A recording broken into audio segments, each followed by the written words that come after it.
First of all, General, thank you so much for your introductory remarks. I am always, even shocked. I can say I'm shocked when I hear that our Pakistani friends, despite being in this information vacuum, because you are surrounded by the Western mainstream media, conduct precise analysis to the point. So you know history, General. It's amazing. How can you know all this being in this information vacuum? Indeed, Pakistan is our dear friend and our partner. And I think that one of the most significant changes in the policies of new Russia, post-communist Russia, is our desire to learn how to have balanced relations with both India and Pakistan. I would be lying if I said that we overcame the past practices, but believe me, we are trying, we're learning to have relations with our dear friend Pakistan independently of our relations with third countries.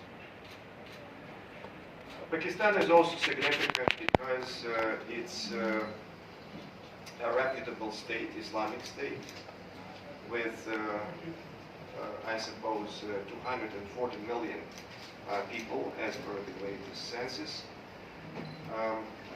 It is young because your populace is very young. And also there are two things, two factors that bring us closer. First is probably traditional values, because this LGBT madness in the world, make traditional countries closer.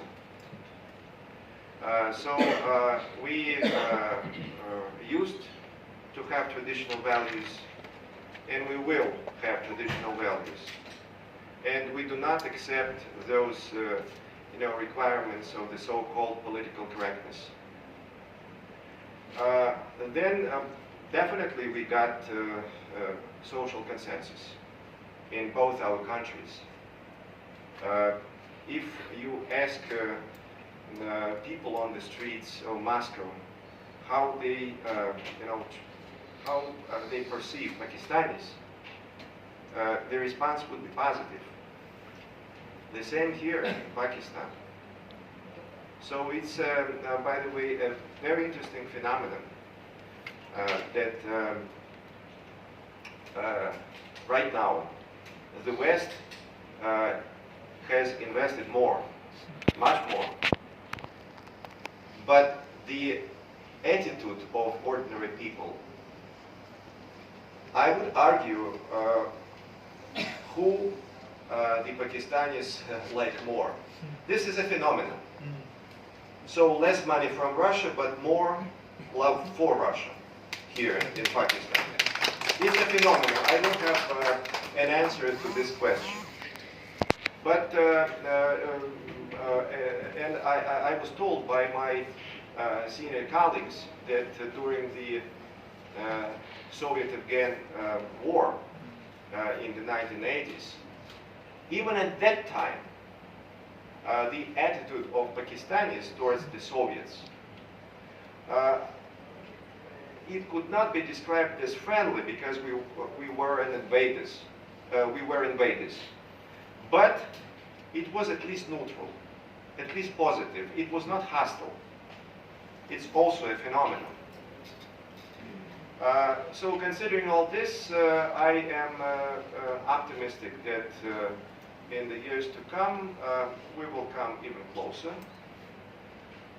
We have excellent prospects in building up our economic ties. Right now, our trade is very modest. It's around 700 million a year. So we got to do much more, and we have and we can do much more. We have excellent opportunities in the field of investments, mutual investments, because right now we don't have substantial investments, and we should.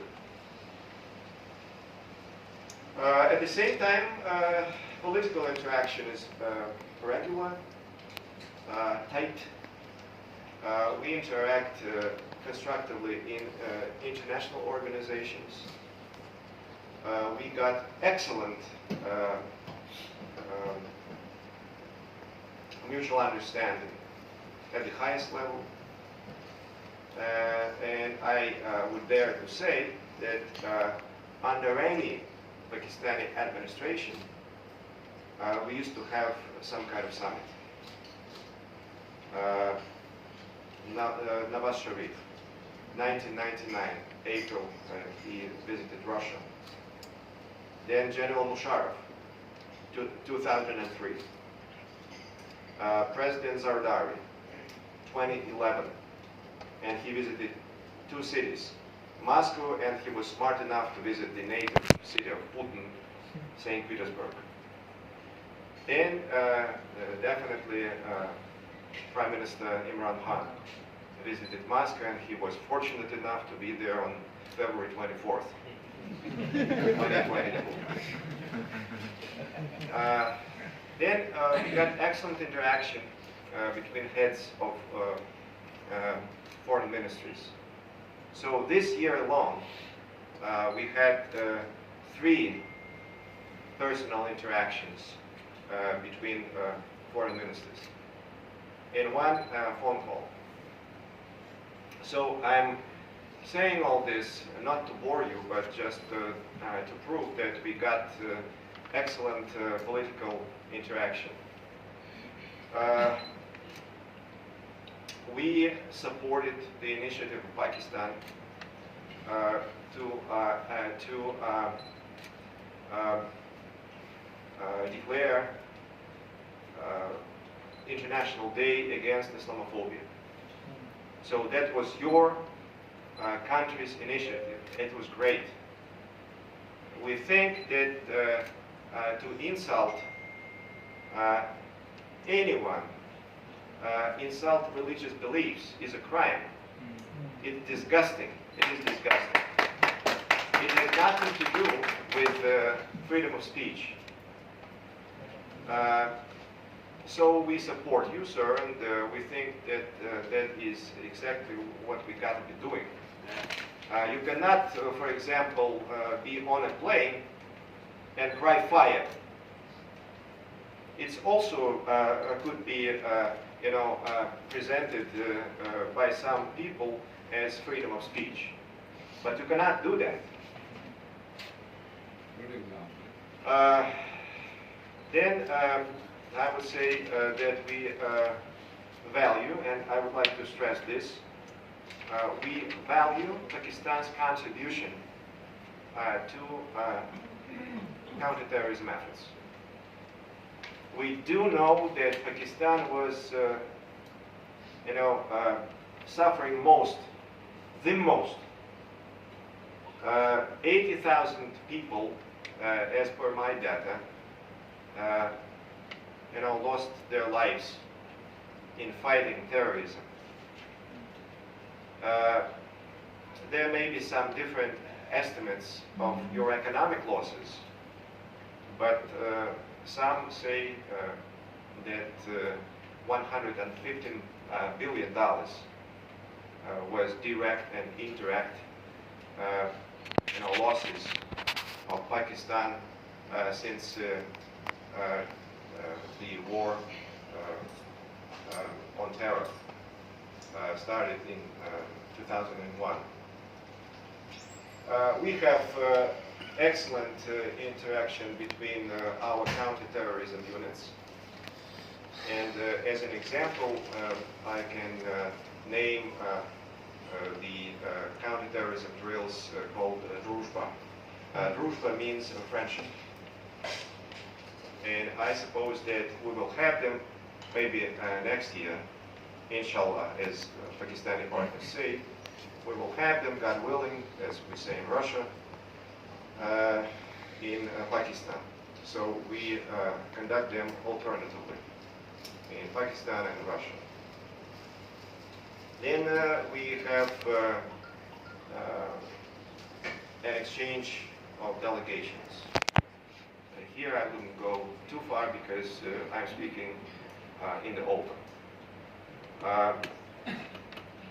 What else I would like to stress?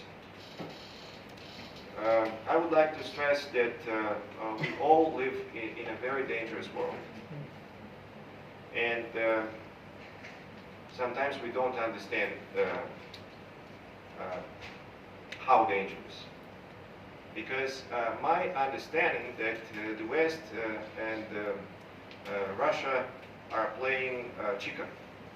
You know, when two cars racing towards each other and the loser is who swerves first. So, and what if nobody swerves? So it's what we got today. But I hope, I don't believe it, because I'm here, I'm pessimist.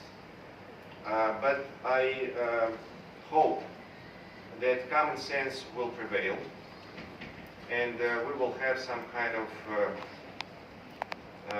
rapprochement and some kind of search for a balance of interests. Here I will stop myself so that to not bore the audience, and I'm ready to answer any questions you may have for me.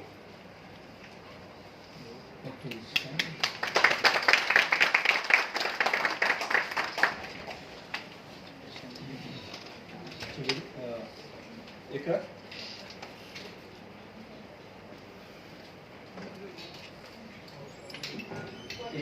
made a great effort to learn the Russian. Great. Your Excellency.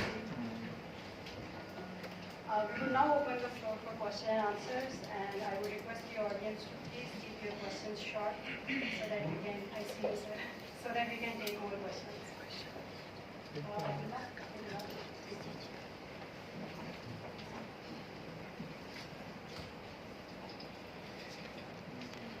Good morning, Ambassador.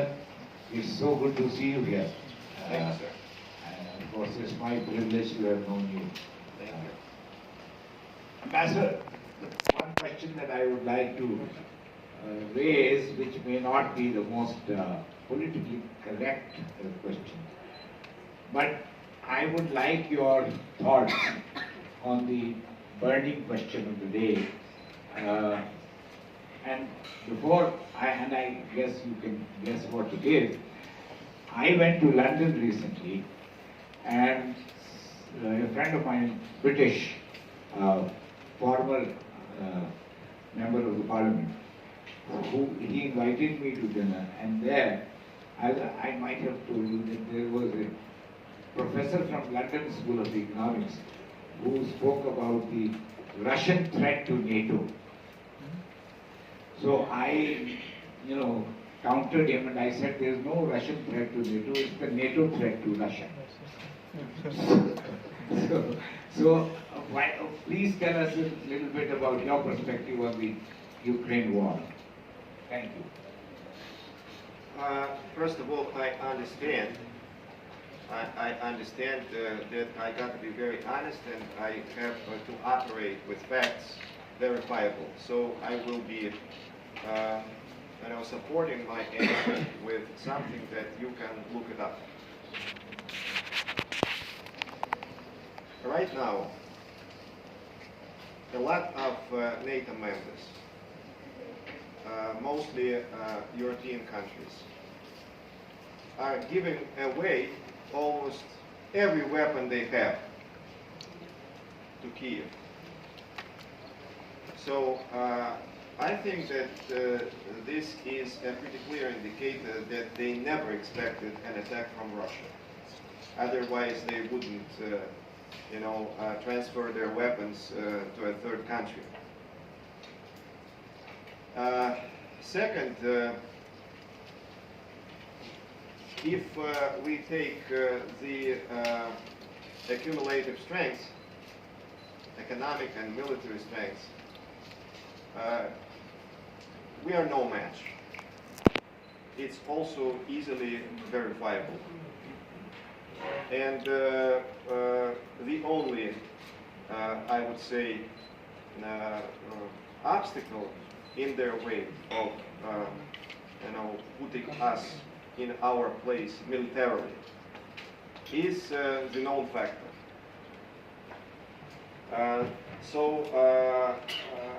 This, I would say,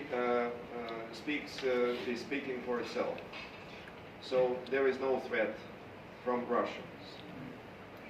Another fact, easily verifiable, even on Google, is that who was expanding against whom. After the collapse of the USSR, and after the promise that NATO wouldn't move an inch eastwards, there were 5 waves of NATO expansion.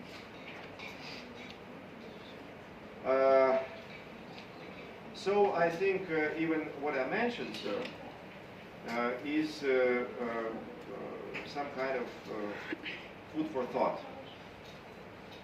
That maybe this is something else that the West has against us, some kind of undergrudge.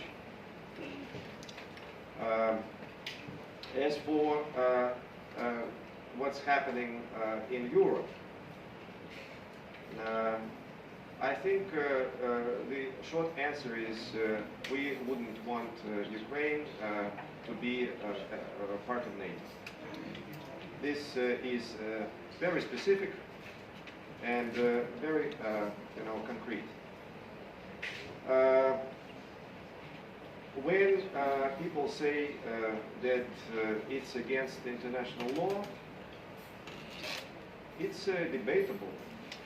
For example, in the UN Charter, there is Article 51, which says that a state has the right to self-defense. And we believe that the deployment of NATO infrastructure, and NATO, in our view, is a very strong and very anti-Russia military alliance. So it's a threat to us. So we believe that is a threat to us. There is some kind of parallel with what happened around Cuba in the 1960s, because that was the same scenario. We deployed our missiles in Cuba. John Kennedy found out, and then he ordered a naval blockade. And then he said that we demand that these missiles be gone, be taken away. But you know this, so I just have to answer since you asked me. So it's debatable, and there may be different interpretations of whether it's legal. Most countries, I presume, would say not. We believe it is.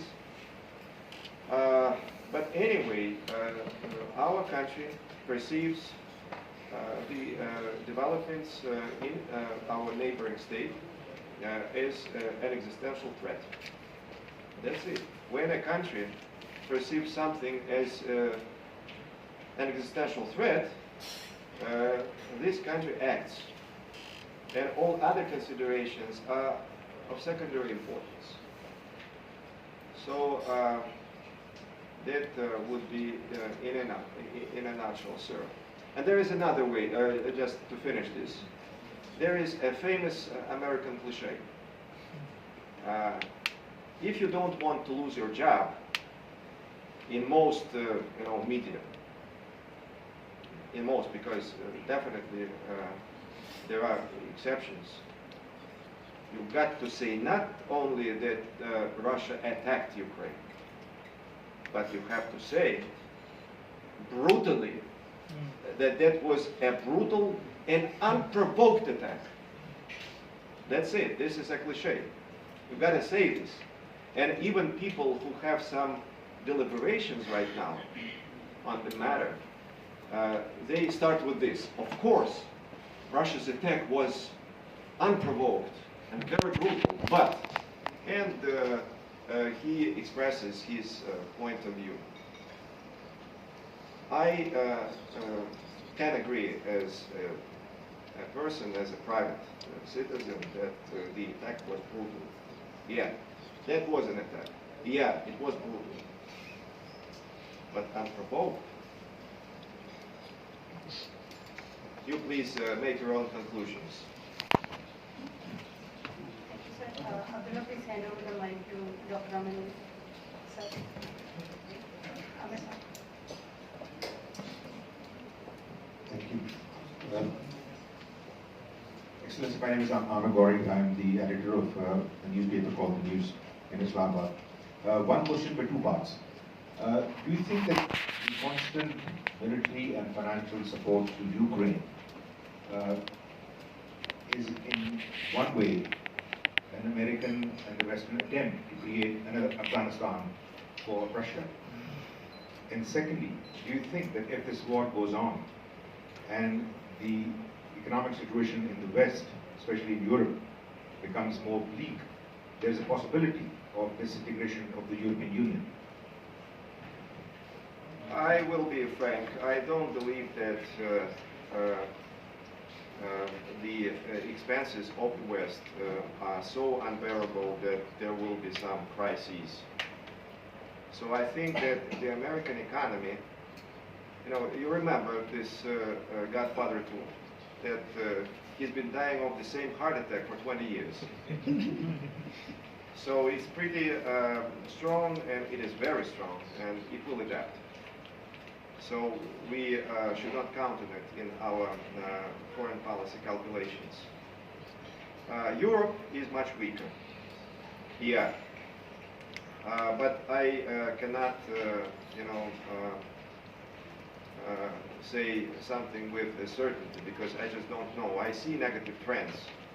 I see deindustrialization of Europe. I see that if we take this, I would say, competition of economies, power purchase parity. So we overtook Germany. It's serious. It's serious. So right now, as per World Bank data, first China, then US, then India, then Japan, then Russia, and only then Germany. So we overtook Germany. So it speaks for itself. And Russia, I believe, is a developing country. It's not a superpower. It's a military superpower. But this is a developing country. So we overtook Germany. And yes, the problems of the Europeans will exacerbate. Definitely, no doubt. Because the formula of their riches were technological achievements and cheap Russian gas. Now this formula was disrupted by the Americans, and congratulations to them. Because basically it made the situation much better for themselves, since now they are the suppliers of a bulk of gas to Europe. So as for Europe, yeah. So we may expect something serious. I'm not sure that it will lead to some kind of disintegration of the European Union. And frankly, I don't care. I don't care how they live. I don't care how they will survive or not survive, whether they will prosper or not. I just don't care. I care about my country. And we got to be focused on our country. And here I would like to say the following. I believe that a country with a market economy cannot collapse. Its economy may contract, it may shrink, but it cannot collapse. So you see how Russia adapted to sanctions, to the sanctions. I would say that nobody knows the exact outcome of what we got today. But I do know that Russia will stand on its feet unless it buries itself. So there may be some kind of internal problems, I mean political problems. I cannot exclude that because nothing under the sun can be excluded. But if we preserve the unity of the country, no chance. Russia will stand and will become stronger. But that doesn't mean that the US will collapse. It will not. My optimism that everything will be fine in the political sphere in Russia is supported by the fact that more than 80% of the population support Putin in Russia. It's also verifiable, and this is not, the polls by the government. So I would like to stress this. If we take, governmental polls, it will be higher. So I'm talking about the Levada Center, L-E-V-A-D-A, Levada. The Levada Center. Its center, by the way, is recognized in Russia as a foreign agent. So what I'm saying is that this is independent. And it shows the latest polls, Levada polls, Levada Center polls, show that Putin enjoys the support of more than 80% of Russians. So I don't see that the opposition, pro-Western and anti-Putin opposition has a chance. So that would be my answer, sir.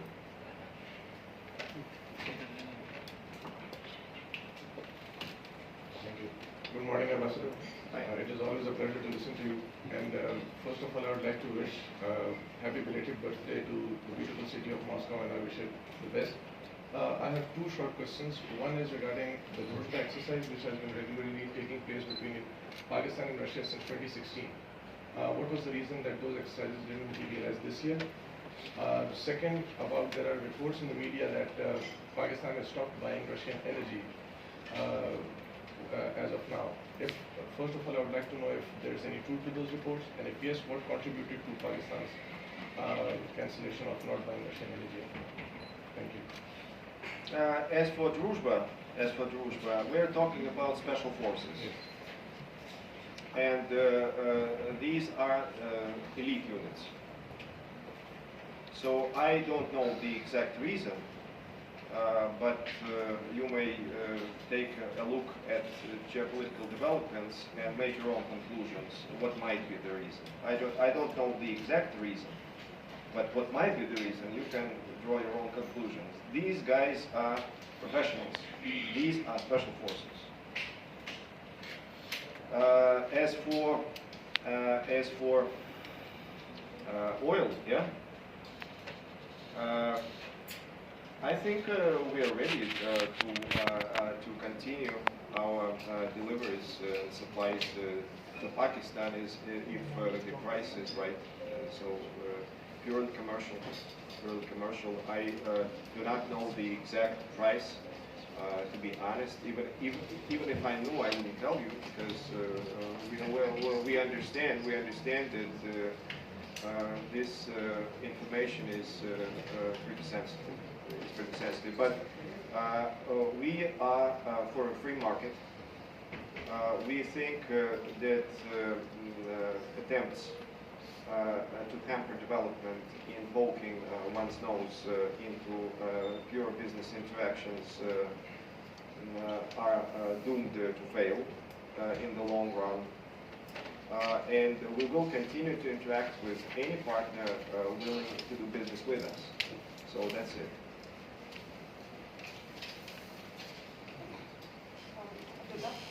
Please hand over the mic at the back. Is there no right to ask a question? No. You must encourage them. We encourage the ladies to ask questions. If no one asks, then you can ask.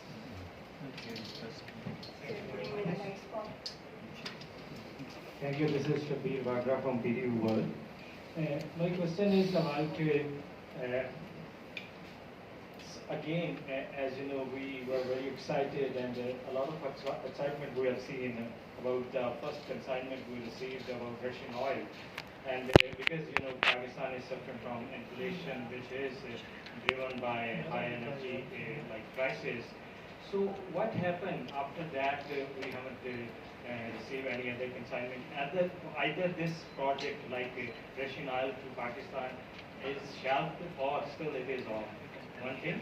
And second is about the Russian withdrawal from the grain deal that ultimately hampered a lot of grain supply to the world, and food crisis, like food security is one of the major crises, and third world countries are affected. So what is your stance that? Is there any chance that Russia can recontinue that supply line and come to that deal, that deal can alive again?